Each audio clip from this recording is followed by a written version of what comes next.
You are most welcome. कैसे हो आप सभी? उम्मीद करता हूँ बहुत शानदार होंगे, ज़बरदस्त होंगे, मस्त होंगे, हैप्पी होंगे। तो चलिए आज फिर से आपकी सेवा में एक गजब क्वेश्चन है, बहुत अच्छा क्वेश्चन है। ठीक है, बहुत ध्यान से देखिएगा।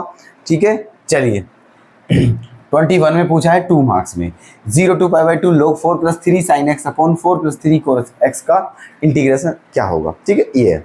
अच्छा, अब आपका चल क्या रहा है दोस्तों? ये इंटीग्रेशन चल रहा है। ठीक है, कौन सा वाला? डेफिनेट इंटीग्रेशन चल चुका है। ठीक है, अच्छा, तो यहां जो होगा आपका देखो ये आपका यहाँ से डेफिनिट इंटीग्रेशन की कुछ प्रॉपर्टी होती है। ठीक है, हमने शायद आपको हमने आपको नहीं बताई है अभी। डेफिनिट इंटीग्रल की प्रॉपर्टी होती है, 8 प्रॉपर्टी होती हैं उसकी। ठीक है, और वो हमने आपको नहीं लिखवाई। चलो सबसे पहले वो नहीं लिखवाते हैं, समझाते हैं, फिर इस क्वेश्चन को करते हैं। ओके, ध्यान से देखिएगा क्या होती है वो। ठीक है, पहली प्रॉपर्टी होती है आपकी ये, जिसे हम P0 भी कह देते हैं, P0। तो ये आपकी होती है limit a to b f(x) into dx बराबर जो होता है आपका, वो होता है limit a to b ft into dt। ठीक है, मतलब fx इंटू dx के प्लेस पर आप ft इंटू dt भी लिख सकते हो। उसके बाद होती है P1, है ना, ये तो ये होती है आपकी limit a to b f(x) into D x equals to. अगर आप लिमिट चेंज करते हो तो माइनस साइन आ जाता है बाहर। ठीक है, माइनस आ जाएगा तो लिमिट क्या हो जाएगी? b2a f(x) into D x, ये आ चुका है। ठीक है, अच्छा, एक और बात यहीं पर बता दें आपको, इन पर्टिकुलर। ठीक है, इन पर्टिकुलर।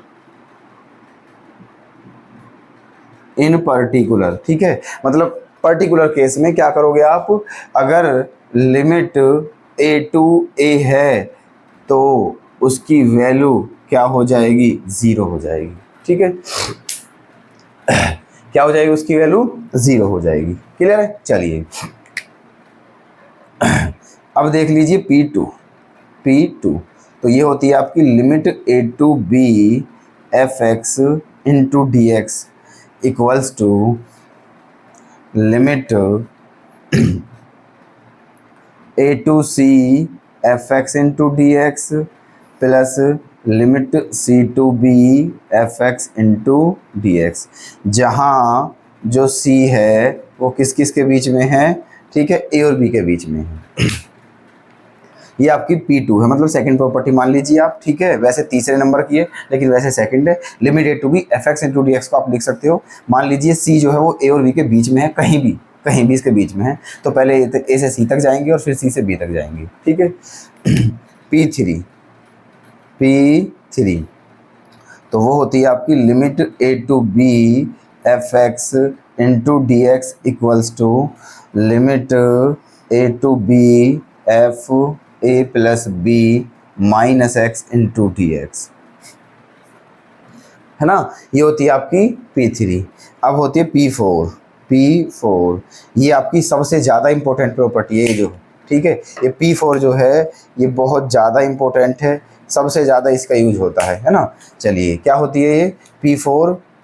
तो ये P4 होती है आपकी, इसको हम अलग ही कलर से लिखते हैं यहाँ पर, P4, है ना। तो ये होती है आपकी limit 0 to a f(x) into D x equal to limit 0 to a f a minus x into D x.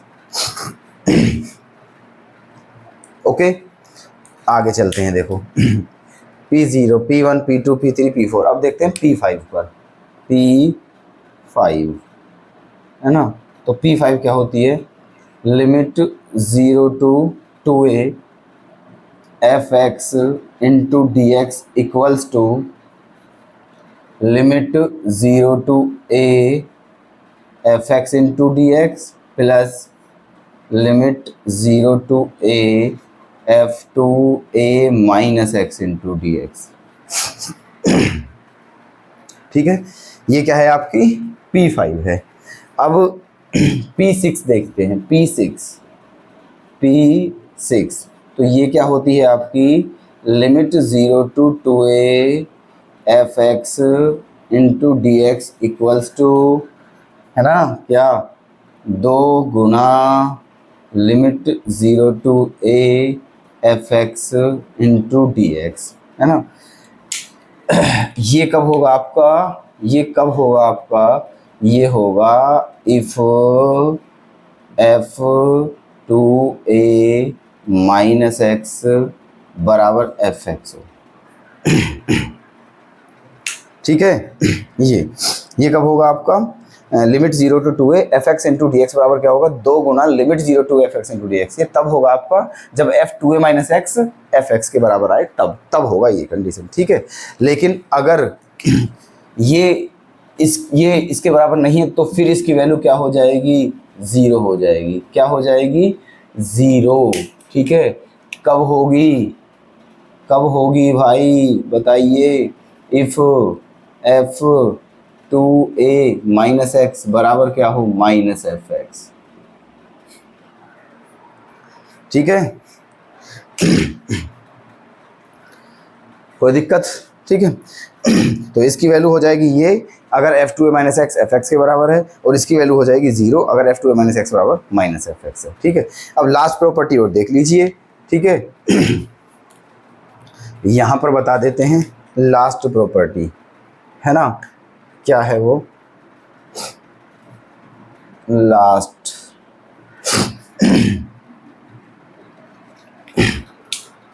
P7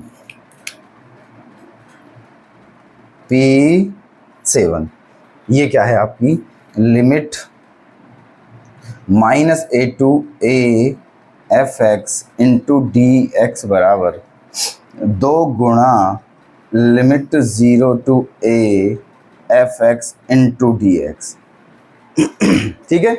ये है limit minus a to a f x into D x बराबर 2 गुणा limit 0 to a f x into D x. ये होगा कब, ठीक है। ये हो जाएगा आपका, ये आपको दिख रहा होगा यहाँ तक, है ना। चलिए देखो अब आगे, ये आपका कब होगा पता है आपको, लिखे दे रहे हैं यहाँ पर, इफ फंक्शन इज इवन, है ना। ये आपका इसके बराबर तब होगा जब आपका जो फंक्शन है वो इवन फंक्शन है। अब इवन फंक्शन में कैसे पता चलेगी, इवन फंक्शन का मतलब है इफ f माइनस एक्स बराबर एफ एक्स आ जाए, इफ f माइनस एक्स बराबर एफ एक्स आ जाए, ठीक है।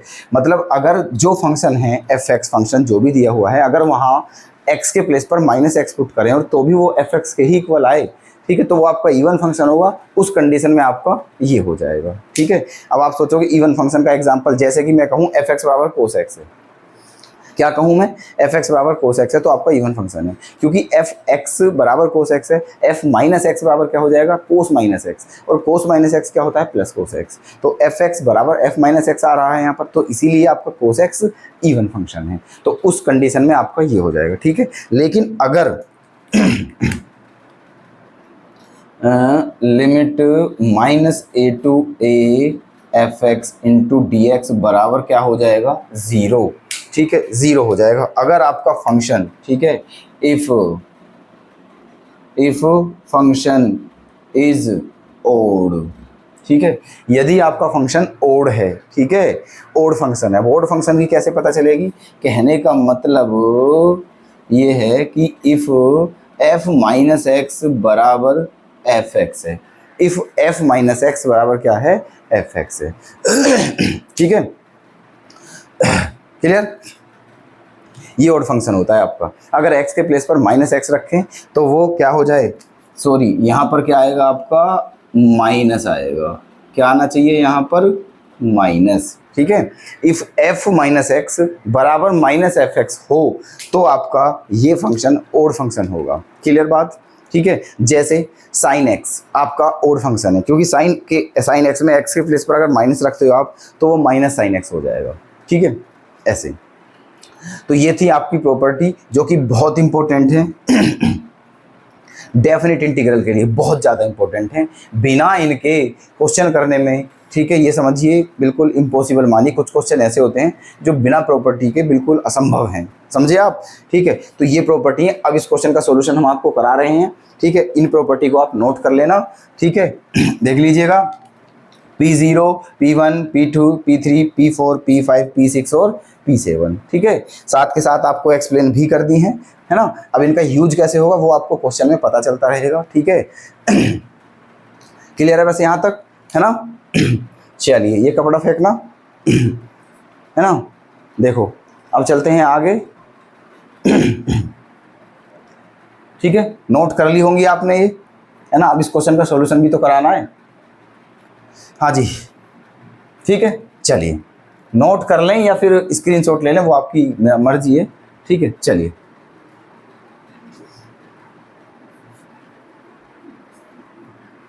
अब देखना इस क्वेश्चन का सॉल्यूशन कितना गजब क्वेश्चन है, इंटरेस्टिंग क्वेश्चन है।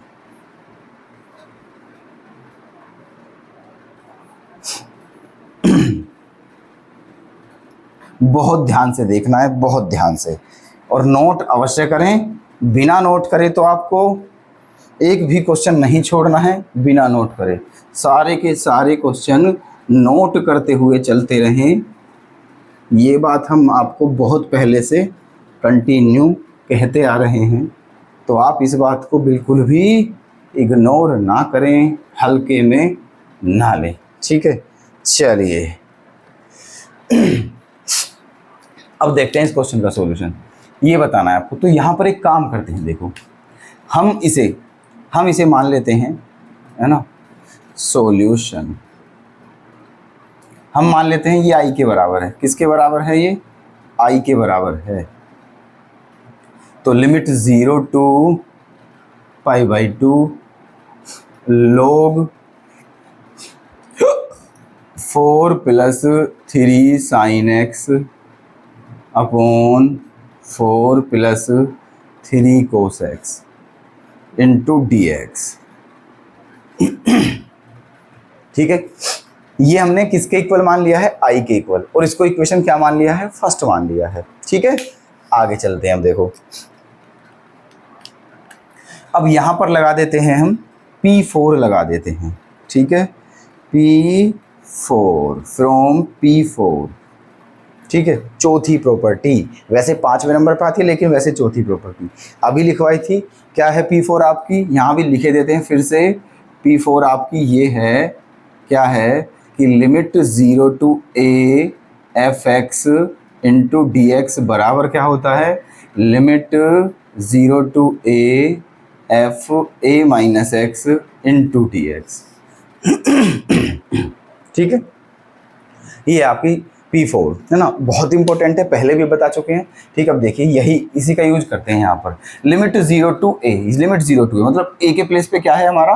π/2। तो रखते हैं यहाँ पर i equals to limit 0 to π/2 log 4 + 3 sin π/2 - x upon 4 + 3 cos π/2 - x into dx। ठीक है, ये हो गया है।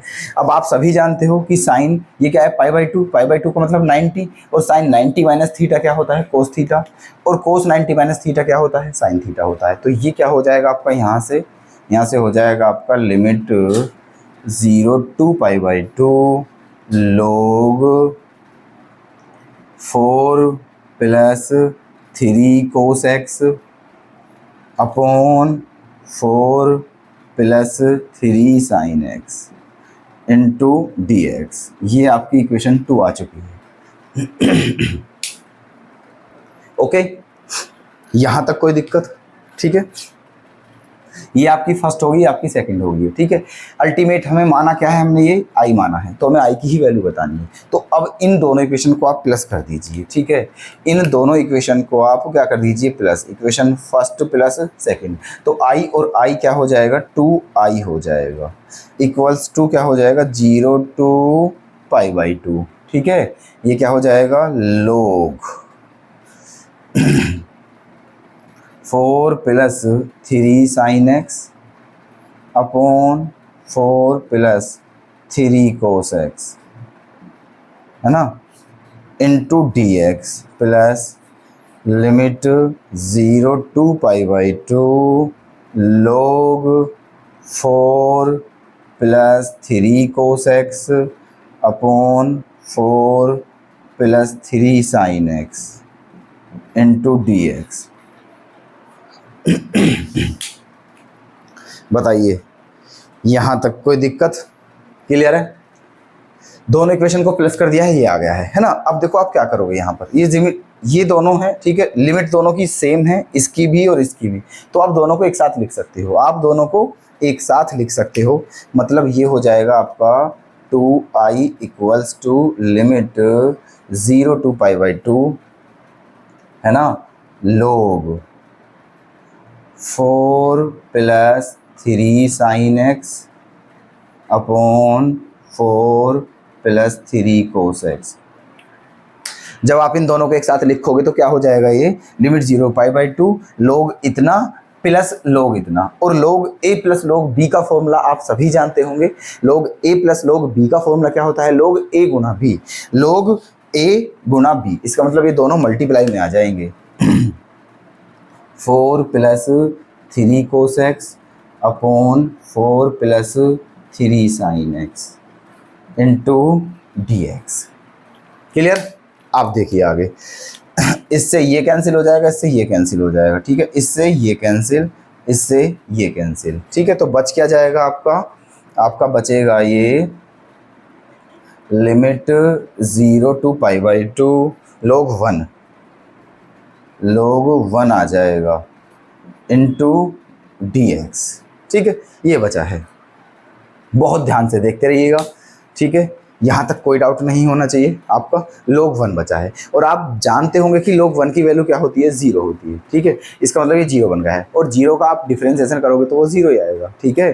तो ये आपका आंसर यहाँ से क्या आ जाएगा, 0, ठीक है। क्या आंसर आ जाएगा, 0, ठीक है। तो ये था आपका इस क्वेश्चन का सॉल्यूशन। उम्मीद करता हूँ बहुत अच्छे से समझ में आ गया होगा। अगर दोस्तों वीडियो अच्छी लगी तो प्लीज़ लाइक करें, शेयर करें, और अगर चैनल पर नए हो तो सब्सक्राइब जरूर कर लें। धन्यवाद।